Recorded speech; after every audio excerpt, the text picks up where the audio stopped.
à tous, j'espère que vous allez bien. Aujourd'hui, on se retrouve pour un nouveau concept. Un ingrédient égale une saison égale une recette. Et oui, manger, c'est aussi choisir ce que l'on a dans l'assiette. Et pour cela, il faut se caler sur la nature. C'est pourquoi aujourd'hui, nous allons parler de la pomme, qui est un fruit de saison. La pomme est très certainement le fruit que l'on consomme qui est le plus chargé d'histoire et symbolique.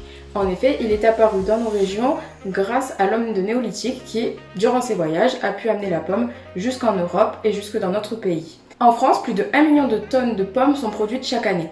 En effet, la pomme est le fruit préféré des Français, c'est ce qui explique ce chiffre, et ils en consomment environ 17 kg par ménage et par an. Notre pays compte parmi les 3 plus grands producteurs de pommes, à côté de la Pologne et de l'Italie. Il existe plusieurs dizaines de variétés de pommes, ce qui permet sa disponibilité finalement tout au long de l'année. La pomme se mange sous toutes ses formes, crue, en préparation sucrée, salée, en entrée, en plat ou en dessert. C'est un fruit qui est faible en calories, 50 calories pour à peu près 100 g de pommes. C'est un fruit qui a un pouvoir hydratant fort puisqu'il est composé à 85% d'eau.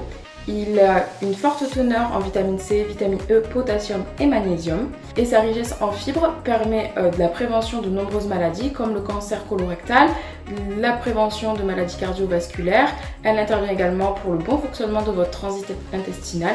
C'est donc un fruit qui est recommandé. Bien sûr, les fruits restent sucrés malgré qu'ils soient pauvres en glucides et en lipides. Il faut quand même faire attention puisque il y a du fructose qui est un sucre qui quand même fait augmenter la glycémie, donc le taux de sucre dans le sang. À présent, nous allons passer aux recettes. Suivez-moi.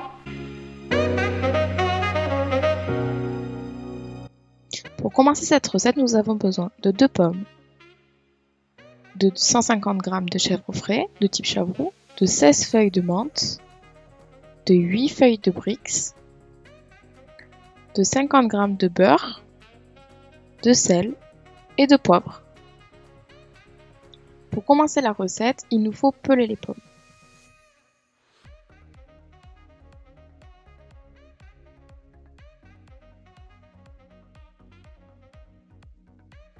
Puis il faut les couper en 4 afin de les épépiner correctement. Vous venez les couper en petits dés et vous les réservez dans un récipient.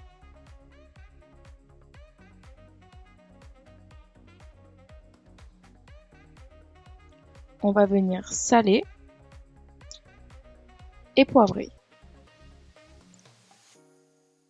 Puis, il faut tout mélanger. On vient préchauffer le four à 200 degrés. Puis, on passe au montage des nems. Pour cela, il vous faut prendre une feuille de brique que vous aurez coupée en deux préalablement et retirer de sa feuille de papier cuisson. On vient la placer devant nous. On vient badigeonner la feuille de brique de beurre fondu.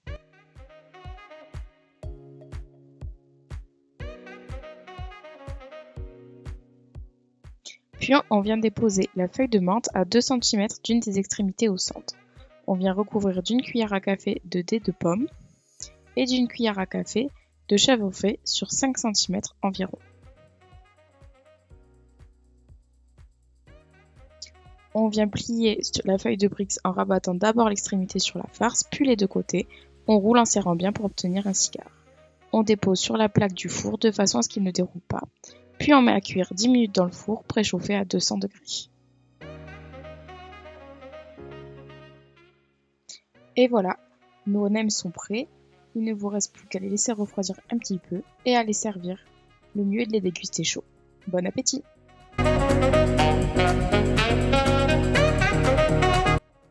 Pour cette recette, il nous faut 4 pavés de truite, 400 g de petites pommes de terre, de sel,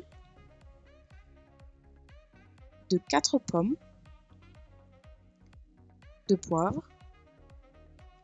d'une branche de romarin, d'une cuillère à café bombée d'herbes de Provence, de 2 cuillères à soupe de gros sel et de 2 cuillères à soupe d'huile.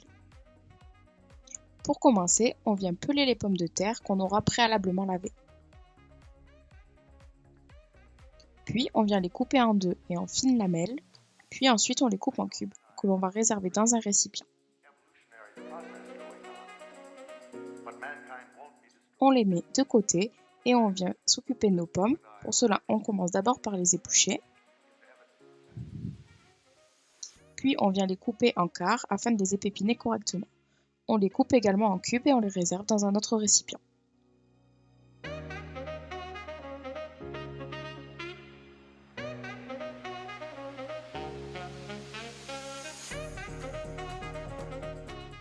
Puis on vient mettre dans la poêle de l'huile d'olive, puis on met à chauffer à feu doux.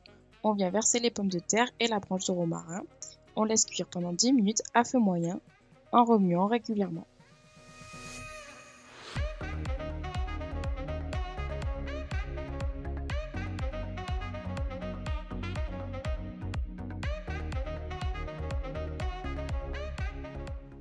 Puis on vient ajouter les pommes et on laisse également sauter à nouveau 10 minutes.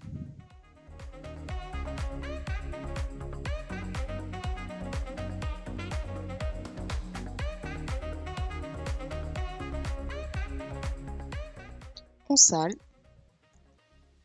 et on poivre. Puis on vient un petit peu mélanger le tout.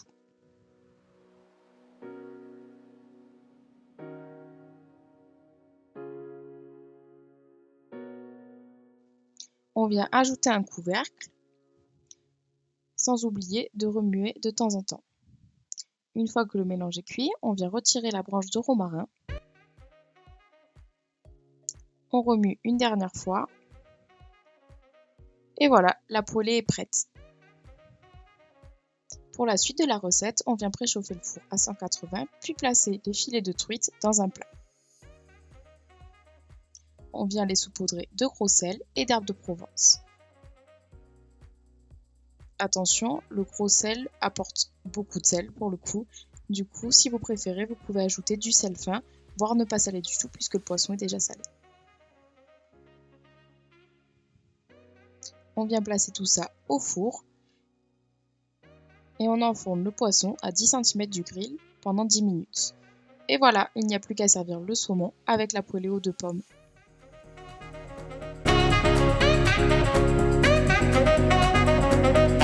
Pour cette dernière recette, il nous faut 1 kg de pommes, soit 6 pommes environ, de la cannelle ou un autre arôme comme de la vanille par exemple. On commence par éplucher les pommes.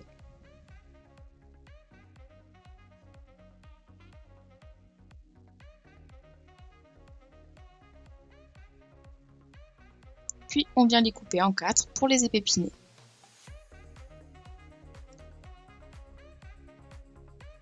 On vient couper la pomme en dés réguliers et on réserve dans un récipient. Dans une casserole, on vient mettre les pommes ainsi que l'arôme. On mélange afin de tout répartir et on place le tout à feu doux. On laisse mitonner la compote durant une vingtaine de minutes sous surveillance. Une fois cuite, on vient mixer les pommes jusqu'à obtenir une compote lisse et onctueuse. Ici, j'ai utilisé un Thermomix, mais vous pouvez très bien utiliser un mixeur plongeur ou encore un blender.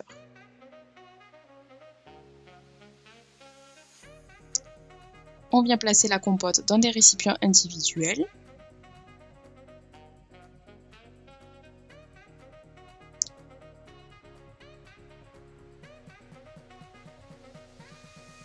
Vous pouvez le déguster immédiatement ou alors la laisser refroidir afin de la stocker au frais.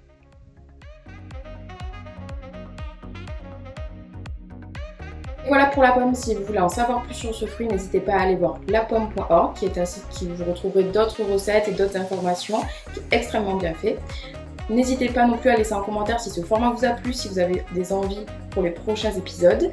N'hésitez pas à activer la cloche pour être averti des prochaines vidéos. Vous pouvez également me retrouver sur tous mes réseaux sociaux et sur mon blog. Toutes les informations seront en description. Et puis moi je vous dis à lundi pour un prochain épisode. À bientôt!